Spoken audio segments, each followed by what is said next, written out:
Assalomu alaykum, yana bir bor hammalaringizga. Bugun 1-may 25-yil.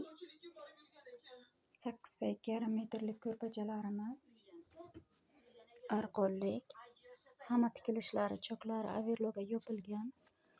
Mana ko'rishlaringiz mumkin tikilishlarini. Mana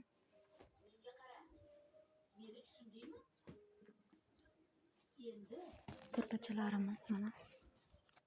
Arqonlarni bemalol ko'rishlaringiz mumkin. Ichki choklari hammasi overlockga yopilgan. Yostiqlarimiz 4 ta. Har bitta bo'limi alohida overlock qilingan. Po'pak, zamoq qo'yilgan. Mana bittasini rosta holatiga sizlarga ko'rsatib o'taman. Shu ko'rpachalarning komplegi. Qiz to'y sarposi uchun.